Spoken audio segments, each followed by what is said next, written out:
Hello friends, कैसे हैं आप लोग। उम्मीद करता हूं आप लोग अच्छे होंगे, अपने पढ़ाई में मस्त होंगे। तो आज हम लोग करेंगे बीपीएससी टीआरई द्वारा जो करवाया गया था प्रीवियस ईयर क्वेश्चन इकोनॉमिक्स का, उसका हम लोग क्वेश्चन देखेंगे। चलिए 40 क्वेश्चन फटाफट देख लेते हैं। तो चलिए पहला क्वेश्चन आता है आपके स्क्रीन पर कि वर्ष 2022-23 में भारत के प्रति व्यक्ति शुद्ध राष्ट्रीय आय जो वर्तमान कीमतों पर थी क्या थी। 1,62,000 थी, 1,70,000, 1,72,000। उपयुक्त में से एक से अधिक, उपयुक्त में से कोई नहीं। देखिए भारत के प्रति व्यक्ति किसके अनुसार, 2022-23 के अनुसार जो शुद्ध राष्ट्रीय आय जो थी वह थी ये 1,72,000 थी। ठीक है, इसका राइट आंसर सी हो जाएगा। तो चलिए क्वेश्चन नंबर सेकंड देखते हैं। क्वेश्चन नंबर सेकंड कह रहा है कि भारत में बेरोजगारी का अनुमान लगाने के लिए किस अवधारणा को राष्ट्रीय नमूना सर्वेक्षण संगठन द्वारा विकसित किया गया था। ठीक है, तो किस अवधारणा के द्वारा पूछ रहा है कि राष्ट्रीय नमूना सर्वेक्षण संगठन द्वारा विकसित किया गया था। ठीक है, क्या लगाने के लिए, भारत में बेरोजगार का अनुमान लगाने के लिए। ओके, तो पहला है कि सामान्य स्थिति में बेरोजगारी, वर्तमान साप्ताहिक स्थिति बेरोजगारी, वर्तमान दैनिक स्थिति बेरोजगारी। उपयुक्त में से एक से अधिक, उपयुक्त में से कोई नहीं। तो इसका राइट आंसर हो जाएगा ऑप्शन डी, इनमें से एक से अधिक होगा। ठीक है, चलिए क्वेश्चन नंबर थर्ड देखते हैं। क्वेश्चन नंबर थर्ड कह रहा है कि भारत में पहले चरण में कौन सी गरीबी उन्मूलन कार्यक्रम शुरू किया गया था। तो पहले चरण की बात कर रहा है ना, पहले चरण में तो गरीबी उन्मूलन शुरू किया गया था। क्या शुरू किया, पहला ऑप्शन ए एकीकृत ग्रामीण विकास कार्यक्रम, ऑप्शन बी महात्मा गांधी राष्ट्रीय ग्रामीण रोजगार गारंटी, और स्वर्ण जयंती ग्राम स्वराज योजना। उपयुक्त में से एक से अधिक, उपयुक्त में से कोई नहीं। तो ये जो गरीबी उन्मूलन कार्यक्रम शुरू किया था पहले चरण में, तो वह क्या था, तो option A is the right answer होगा, एकीकृत ग्रामीण विकास कार्यक्रम शुरू हुआ था। तो चलिए क्वेश्चन नंबर फोर्थ देख लेते हैं। क्वेश्चन नंबर फोर्थ कह रहा है NFH और यस 5 सर्वेक्षण के अनुसार, किसके अनुसार, NFH 5 सर्वेक्षण के अनुसार भारत में किस राज्य में पूछ रहा है कि सर्वाधिक बहुआयामी गरीबी थे। ठीक है, तो NFH 5 के अनुसार कौन सा राज्य सर्वाधिक बहुआयामी गरीब थे। तो option A Uttar Pradesh, option B Bihar, option C Jharkhand. उपयुक्त में से एक से अधिक, उपयुक्त में से कोई नहीं। तो इसका राइट आंसर हो जाएगा ऑप्शन बी, क्या होगा, बिहार होगा।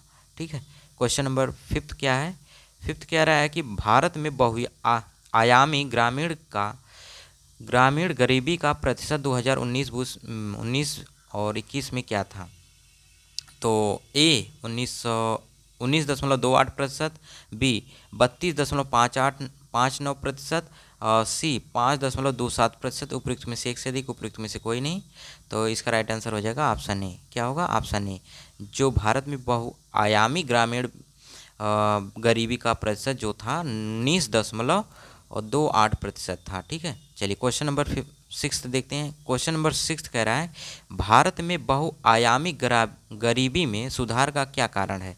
ऑप्शन ए पोषण में सुधार, ऑप्शन बी स्वच्छता, ऑप्शन सी खाना बनाने का ईंधन। उपयुक्त में से एक से अधिक, उपयुक्त में से कोई नहीं। तो इसका राइट आंसर हो जाएगा ऑप्शन डी होगा, क्या होगा, उपयुक्त में से एक से अधिक है। ओके, चलिए क्वेश्चन नंबर सेवंथ देखते हैं। क्वेश्चन नंबर सेवन कह रहा है कि 2021 और 22 में बिहार के सकल घरेलू उत्पाद में किस क्षेत्र पूछ रहा है, किस क्षेत्र का सर्वाधिक योगदान था। ठीक है, तो प्राथमिक क्षेत्र का, द्वितीय क्षेत्र का, तृतीय क्षेत्र का। उपयुक्त में से एक से अधिक, उपयुक्त में से कोई नहीं। तो इसका राइट आंसर हो जाएगा ऑप्शन सी होगा, तृतीय क्षेत्र का बहुत महत्वपूर्ण योगदान था। चलिए क्वेश्चन नंबर 8 देखते हैं। क्वेश्चन नंबर 8 कह रहा है कि बिहार में 2021 और 22 में ऋण जमा अनुपात क्या था। ऋण जमा अनुपात पूछ रहा है किसके अनुसार, 2021 और 22 के अनुसार। तो ऑप्शन है 41.2% और 44.2%, 72.1%। उपयुक्त में से एक से अधिक, उपयुक्त में से कोई नहीं। तो इसका राइट आंसर हो जाएगा option B is the right answer होगा, 44.2% था। क्वेश्चन नंबर 9 क्या कह रहा है, चलिए देखिए। क्वेश्चन नंबर 9 कह रहा है कि निम्नलिखित में कौन सा बिहार के मानव विकास में संबंधित है। ऑप्शन ए 16 वर्ष में स्वास्थ्य एवं शिक्षा का व्यय क्रम से 11 गुना और 8 गुना बढ़ा है। अब बिहार की जीवन प्रत्याशा दर 69.5 वर्ष और संस्थागत प्रसव 22% से बढ़कर 76.6% हो गया है। उपयुक्त में से एक से अधिक, उपयुक्त में से कोई नहीं, तो इसका राइट आंसर हो जाएगा उपयुक्त में से एक से अधिक होगा, डी यानी डी इसका राइट आंसर हो जाएगा। चलिए क्वेश्चन नंबर 10 देखते हैं। क्वेश्चन नंबर 10 क्या कह रहा है? क्वेश्चन नंबर 10 कह रहा है कि फसल गहनता से आप क्या समझते हैं? फसल गहनता क्या है ये बताना है आप लोगों को। तो ऑप्शन ए, एक वर्ष की कृषि अवधि में एक ही खेत से कई फसलों को उगाना, और कई खेतों से कई फसलों को उगाना, विभिन्न खेतों से एक ही फसल उगाना, उपयुक्त में से एक से अधिक, उपयुक्त में से कोई नहीं, तो इसका राइट आंसर हो जाएगा ऑप्शन ए क्या होगा? एक वर्ष की कृषि अवधि में एक ही खेत से कई फसलों को उगाना, यही फसल गहनता होता है। ठीक है। क्वेश्चन नंबर 11, क्वेश्चन नंबर 11 कह रहा है बिहार की वृद्धि दर 2021 और 22 में थी, क्या थी? ऑप्शन ए 8.68%, 11.43% और 10.98%, उपयुक्त में से एक से अधिक, उपयुक्त में से कोई नहीं, तो इसका राइट आंसर हो जाएगा ऑप्शन सी 10.98% थी। ठीक है। Question number 12, question number 12 Bihar की 2022 में अनुमानित जनसंख्या क्या थी? 10.49 करोड़, 11.49 करोड़, 12.49 करोड़, तो उपयुक्त में से एक से अधिक, उपयुक्त में से कोई नहीं, तो इसका राइट आंसर हो जाएगा option C is the right answer. 12.49 crore यह कितनी थी? 2022 में अनुमानित जनसंख्या थी। क्वेश्चन नंबर 13 देखते हैं। क्वेश्चन नंबर 13 क्या कह रहा है? क्वेश्चन नंबर 13 कह रहा है कि अर्थव्यवस्था के आउटपुट स्तर में वृद्धि किसके द्वारा प्राप्त की जाती है? ठीक, आउटपुट स्तर पूछ रहा है किसके द्वारा वृद्धि की जाती है अर्थव्यवस्था में, तो अर्थव्यवस्था में रोजगार के अधिक अवसर द्वारा बेहतर प्रौद्योगिकी को नियोजित करना, ए और बी, उपयुक्त में से एक से अधिक, उपयुक्त में से कोई नहीं, तो इसका राइट आंसर हो जाएगा ऑप्शन सी, ए और बी दोनों है। ठीक है। चलिए अगला क्वेश्चन देखते हैं। क्वेश्चन नंबर 14 क्या कह रहा है? 14 कह रहा है कि बिहार में मोटे अनाजों की प्रति हेक्टेयर उत्पादकता 2021 और 22 में क्या थी? 5,148 किलोग्राम प्रति हेक्टेयर, 5,998 किलोग्राम प्रति हेक्टेयर, 5,245 किलोग्राम प्रति हेक्टेयर, उपयुक्त में से एक से अधिक, उपयुक्त में से कोई नहीं, तो इसका राइट आंसर हो जाएगा ऑप्शन ए। क्या होगा? Option A is the right answer होगा। क्वेश्चन नंबर 15, क्वेश्चन नंबर 15 कह रहा है कि पुरुषों के मुकाबले महिलाओं का कम रोजगार में होना संकेत करता है। ठीक है, पुरुष के मुकाबले महिलाओं का कम रोजगार होना क्या संकेत करता है? आर्थिक पिछड़ापन, सामाजिक पिछड़ापन, ए और बी दोनों, उपयुक्त में से एक से अधिक, उपयुक्त में से कोई नहीं, तो इसका राइट आंसर क्या हो जाएगा? 15 का इसका राइट आंसर हो जाएगा option C is the right answer होगा। ठीक है, ए और बी दोनों सही है। चलिए क्वेश्चन नंबर 16वां देखते हैं। 16वां क्या कह रहा है कि कौन सी सन्निकट मुद्रा नहीं है? सन्निकट मुद्रा कौन सी नहीं है इसमें से बताना है। तो बॉन्ड है, ऋण पत्र है, बैंकों की मांग जमा, उपयुक्त में से एक से अधिक, उपयुक्त में से कोई नहीं, तो 16 का राइट आंसर हो जाएगा ऑप्शन सी, बैंकों की मांग जमा ये सन्निकट मुद्रा नहीं है। ठीक है। चलिए क्वेश्चन नंबर 17 देखिए। 17 कह रहा है मुद्रा मूल्य संचय का आधार है। ठीक है, मुद्रा का यह कार्य है, क्या है? प्राथमिक कार्य है, गौण कार्य है, आकस्मिक कार्य है, उपयुक्त में से एक से अधिक, उपयुक्त में से कोई नहीं, तो इसका राइट आंसर हो जाएगा ऑप्शन बी, क्या है? गौण कार्य है। मुद्रा मूल्य संचय का आधार जो है गौण कार्य है। ठीक है, मुद्रा के लिए। चलिए क्वेश्चन नंबर 18 कह रहा है कि निम्नलिखित में कौन सा सही है? पूछ रहा है सही कौन सा है ये बताना है आपको। कि मुद्रा पूंजीवादी प्रणाली की ऋण है, मुद्रा पूंजी निर्माण का साधन है, मुद्रा वर्तमान तथा भविष्य के बीच एक कड़ी है, उपयुक्त में से एक से अधिक, उपयुक्त में से कोई नहीं, तो इसका राइट आंसर क्या हो जाएगा? ऑप्शन डी होगा। ऑप्शन डी इसका राइट आंसर हो जाएगा, यानी उपयुक्त में से एक से अधिक होगा। क्वेश्चन नंबर 19 देखते हैं। क्वेश्चन नंबर 19 कह रहा है कि भारत में बैंकिंग नियमन अधिनियम किस वर्ष बनाया गया था? भारत में बैंकिंग नियमन अधिनियम किस वर्ष बनाया गया था ये बताइए। 1935, 1947, 1949, उपयुक्त में से एक से अधिक, उपयुक्त में से कोई नहीं, तो 19 का राइट आंसर क्या हो जाएगा? ऑप्शन सी क्या होगा? 1949 में बनाया गया था। चलिए क्वेश्चन नंबर 20 देखते हैं। क्वेश्चन नंबर 20 कह रहा है कि वैश्विक की इस दिशा में पहला कदम था, क्या था? पूंजी का आवागमन, वस्तुओं एवं सेवाओं में व्यापार, वित्त का प्रवाह, उपयुक्त में से एक से अधिक, उपयुक्त में से कोई नहीं, तो वैश्विक की दिशा में पहला कदम क्या था? तो इसका राइट आंसर हो जाएगा उपयुक्त में से एक से अधिक होगा। क्या था? इनमें से एक से अधिक है इसका राइट आंसर। क्वेश्चन नंबर 21 कह रहा है कि निम्नलिखित में वाशिंगटन सहमति का मुख्य उद्देश्य क्या था? वाशिंगटन सहमति का जो मुख्य उद्देश्य ये बताना है, राज्य अर्थव्यवस्था को नियंत्रित करना, राज्य की स्वामित्व वाली कंपनियों का निजीकरण एवं उदासीकरण करना, सरकारी हस्तक्षेप को प्रोत्साहन करना। उपयुक्त में से एक से अधिक, उपयुक्त में से कोई नहीं। तो इसका राइट आंसर हो जाएगा ऑप्शन बी। क्या होगा? राज्य की स्वामित्व वाली कंपनियों का निजीकरण एवं उदारीकरण करना, ये वाशिंगटन सहमति का मुख्य उद्देश्य था। ठीक है, चलिए क्वेश्चन नंबर 22 कह रहा है कि राष्ट्र के लोगों कौशल, विशेषज्ञता और ज्ञान में निवेश को कहा जाता है। ठीक है, राष्ट्र के लोगों को कौशल और विशेषज्ञता और ज्ञान में निवेश को क्या कहा जाता है? पूंजी निर्माण कहा जाता है, मानव पूंजी निर्माण, वित्तीय पूंजी। उपयुक्त में से एक से अधिक, उपयुक्त में से कोई नहीं। तो इसका राइट आंसर हो जाएगा ऑप्शन बी। क्या होगा? Option B is the right answer होगा। ठीक है, चलिए क्वेश्चन नंबर 21 का हाँ बी। ठीक है, क्वेश्चन नंबर 22 का भी बी है। चलिए क्वेश्चन नंबर 23 का देखते हैं। क्वेश्चन नंबर 23 कह रहा है विश्व उपभोक्ता दिवस कब मनाया जाता है? ये बताना। 15 फरवरी, 15 मार्च को, 15 जनवरी। उपयुक्त में से एक से अधिक, उपयुक्त में से कोई नहीं। तो इसका राइट आंसर क्या हो जाएगा? इसका राइट आंसर हो जाएगा ऑप्शन बी, 15 मार्च को विश्व उपभोक्ता दिवस मनाया जाता है। चलिए क्वेश्चन नंबर 24 देखते हैं। क्वेश्चन नंबर 24 कह रहा है कि उपभोक्ता संरक्षण अधिनियम 2019, ठीक है, कौन सा? उपभोक्ता संरक्षण अधिनियम 2019 में उपभोक्ताओं के विवादों के निवारण के लिए कितने स्तर की प्रणाली की परिकल्पना की गई है?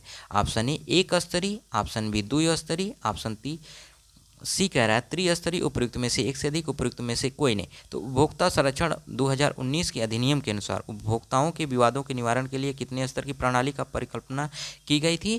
तो ये की गई थी त्रिस्तरीय की। किसकी? त्रिस्तरीय। Option C is the right answer होगा। चलिए क्वेश्चन नंबर 25 कह रहा है कि निम्नलिखित में कौन सा सहकारिता का सिद्धांत नहीं है? पूछ रहा है। प्रजातांत्रिक नियंत्रण, वोट देने का अधिकार, आपसी सहायता से स्वयं सहायता। उपयुक्त में से एक से अधिक, उपयुक्त में से कोई नहीं। तो सहकारिता का सिद्धांत नहीं पूछ रहा है, इसमें नहीं है सहकारिता का। ठीक है, तो इसका राइट आंसर हो जाएगा ऑप्शन बी, वोट देने का अधिकार या सहकारिता सिद्धांत का नहीं है। ठीक है, क्वेश्चन नंबर 26 कह रहा है कि निम्नलिखित में भारत में कृषि साख सहमतियों का निम्न स्तर कौन सा है? कृषि साख कौन सा? ठीक है, कृषि साख समितियों का स्तर, निम्न स्तर कौन सा है? ये बताना। ऑप्शन ए प्राथमिक कृषि साख समिति, ऑप्शन बी केंद्रीय सहकारी समिति बैंक, या राज्य सहकारी बैंक। उपयुक्त में से एक से अधिक, उपयुक्त में से कोई नहीं। तो इसका राइट आंसर हो जाएगा ऑप्शन ए प्राथमिक कृषि साख समिति, जो कृषि साख समितियों का निम्न स्तर माना जाता है। ठीक है, चलिए क्वेश्चन नंबर आगे देखते हैं। क्वेश्चन नंबर 27 कह रहा है कि मानवाधिकार आयोग की स्थापना कब हुई थी? ठीक है, मानवाधिकार आयोग की 1944, 1945, 1946। उपयुक्त में से एक से अधिक, उपयुक्त में से कोई नहीं। तो 27 का राइट आंसर हो जाएगा ऑप्शन बी होगा। क्या होगा? Option B is the right answer होगा। 1945 को मानवाधिकार आयोग की स्थापना की गई थी। क्वेश्चन नंबर 28 कह रहा है कि भारत में सहकारी बैंकों को पुनर्जीवित की सुविधा कौन देता है? ठीक है, क्या कह रहा है? भारत में सरकारी बैंकों को पुनर्जीवित की सुविधा कौन करता है? Reserve bank of India, NABARD, central bank of India. उपयुक्त में से एक से अधिक, उपयुक्त में से कोई नहीं। तो भारत में बात हो रही है, तो भारत में क्या हो सकता है? इसका राइट आंसर हो जाएगा option B is the right answer, NABARD हो जाएगा इसका राइट आंसर। ठीक है, क्वेश्चन नंबर 29 कह रहा है, 29 कह रहा है कि भारत में मानवाधिकार संरक्षण अधिनियम कब पारित हुआ था? ये पूछ रहा है, मानवाधिकार संरक्षण अधिनियम कब पारित हुआ था?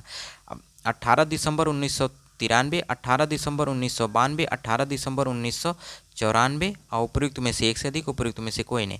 तो इसका राइट आंसर हो जाएगा ऑप्शन ए। क्या होगा? 18 दिसंबर 1993 को मानवा संरक्षण अधिनियम भारत में पारित हुआ था। ठीक है, चलिए क्वेश्चन नंबर 30 देखते हैं। 30 कह रहा है महिला अधिकारों की मानवाधिकारों के रूप में किस संयुक्त राष्ट्र संघ सम्मेलन में मान्यता दी गई थी? Beijing Vienna, Beijing Moscow, Vienna New York. उपयुक्त में से एक से अधिक, उपयुक्त में से कोई नहीं। तो महिला अधिकारों को मानवाधिकार के रूप में किस संयुक्त राष्ट्र संघ सम्मेलन में मान्यता दी गई थी? इसका राइट आंसर हो जाएगा ऑप्शन ए बीजिंग और वियना, बीजिंग वियना में। क्वेश्चन नंबर 31 कह रहा है क्या? क्वेश्चन नंबर 31 है, इसको छोटा कर दे रहे हैं थोड़ा। हाँ चलिए देखिए, तो बताइए इसका राइट आंसर क्या हो जाएगा कि कौन सा कथन सही नहीं है, नहीं बताना है, ठीक है, कौन सा सही नहीं है बताना। 1950 से 1990 के दशकों में औद्योगिक क्षेत्र की समृद्धि पर अपेक्षाकृत कम थी। 1980 के दशक में समृद्धि दर में कमी आई थी। सेवा क्षेत्र की समृद्धि में कृषि एवं उद्योग क्षेत्रों को भी प्रोत्साहन मिला था। तो उपयुक्त में से एक से अधिक, उपयुक्त में से कोई नहीं। तो 31 का राइट आंसर हो जाएगा ऑप्शन बी। इसमें से सही नहीं बताना है, तो इसका 1980 के दशक में समृद्धि दर की कमी आई थी, ये गलत बात है, इसलिए इसका राइट आंसर बी हो जाएगा। चलिए क्वेश्चन नंबर 32 देखते हैं। 32 कह रहा है,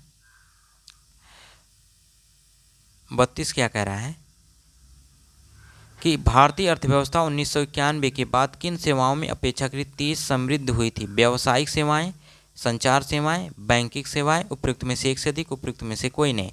तो 32 का राइट आंसर हो जाएगा ऑप्शन बी, संचार सेवाएं, जो भारतीय अर्थव्यवस्था 1991 के बाद अपेक्षाकृत तेज समृद्ध हुई थी। ठीक है।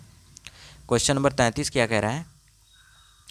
क्वेश्चन नंबर 33 कह रहा है कि हाल ही में वर्षों में भारतीय अर्थव्यवस्था के सेवा क्षेत्र में तेजी से समृद्धि का मुख्य कारण क्या था। जो अर्थव्यवस्था में सेवा जो क्षेत्र की तेजी से समृद्धि का मुख्य कारण बताना है, तो ऑप्शन ए विभिन्नता, ऑप्शन बी मांग पक्ष की ओर से समृद्धि को उत्प्रेरणा, ऑप्शन सी नीति उदारीकरण की भूमिका, उपयुक्त में से एक से अधिक, उपयुक्त में से कोई नहीं। तो इसका राइट आंसर हो जाएगा ऑप्शन डी, उपयुक्त में से कोई नहीं है। Option D is the right answer हो जाएगा। चलिए क्वेश्चन नंबर 34 देखते हैं। क्वेश्चन नंबर 34 क्या कह रहा है? 34 कह रहा है कि सकल घरेलू उत्पाद 2021 में, किसमें? सकल घरेलू उत्पाद 2021 में किस क्षेत्र का योगदान सर्वाधिक था? सर्वाधिक पूछ रहा है। तो 2021 में प्राथमिक क्षेत्र का, द्वितीय क्षेत्र का, तृतीय क्षेत्र का, उपयुक्त में से एक से अधिक, उपयुक्त में से कोई नहीं। तो इसका राइट आंसर हो जाएगा option C is the right answer हो जाएगा, तृतीय क्षेत्र का योगदान सर्वाधिक था। चलिए क्वेश्चन नंबर 35 कह रहा है कि बिहार के वित्त मंत्री विजय चौधरी ने 2023-24 के लिए कितने रुपए का बजट पेश किया है? कितना किया है? 2,60,500 करोड़, 2,70,500 करोड़, 2,61,885.4 करोड़, उपयुक्त में से एक से अधिक, उपयुक्त में से कोई नहीं। तो इसका राइट आंसर क्या हो जाएगा? इसका राइट आंसर हो जाएगा ऑप्शन सी, 2,61,885.4 करोड़ रुपए पेश किए थे। चलिए क्वेश्चन नंबर 36 कह रहा है कि विश्व निवेश रिपोर्ट 2022 के अनुसार भारत का प्रत्यक्ष विदेशी निवेश में क्या स्थान था? छठवां था, सातवां, आठवां, उपयुक्त में से एक से अधिक, उपयुक्त में से कोई नहीं। तो इसका राइट आंसर हो जाएगा ऑप्शन बी, यानी सातवां था। विश्व निवेश रिपोर्ट 2022 के अनुसार भारत का प्रत्यक्ष जो विदेशी निवेश था, उसका स्थान सातवां था। चलिए क्वेश्चन नंबर 37 कह रहा है कि निम्नलिखित में कौन सा ऑटोमेटेड टेलर मशीन, एटीएम जिसे कहते हैं, का वर्गीकरण नहीं करता है, नहीं है? Brown label ATM, white label ATM, बैंकों का अपना एटीएम, उपयुक्त में से एक से अधिक, उपयुक्त में से कोई नहीं। तो इसका राइट आंसर हो जाएगा उपयुक्त में से एक से अधिक होगा। इसका राइट आंसर क्या होगा? उपयुक्त में से एक से अधिक। चलिए क्वेश्चन नंबर 38 देखते हैं। क्वेश्चन नंबर 38 कह रहा है निम्नलिखित में अमेलित को बताइए। State bank of India, Punjab national bank, reserve bank of India, उपयुक्त में से एक से अधिक, उपयुक्त में से कोई नहीं।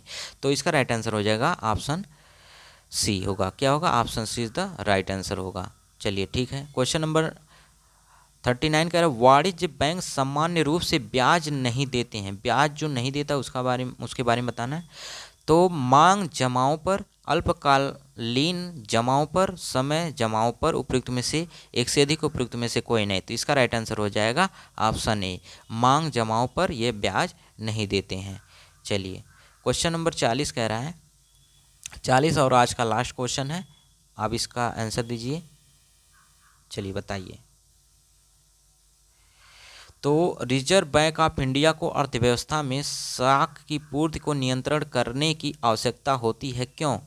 कि ऑप्शन ए, साख अच्छी अर्थव्यवस्था का संकेत नहीं है, साख बैंकों की ग्रामीण ग्राहकों के लिए अनावश्यक जोखिम पैदा कर सकता है, ऑप्शन सी साख में अनियंत्रित वृद्धि स्फीतिकारी हो सकती है, उपयुक्त में से एक से अधिक, उपयुक्त में से कोई नहीं। तो इसका राइट आंसर हो जाएगा option C is the right answer होगा।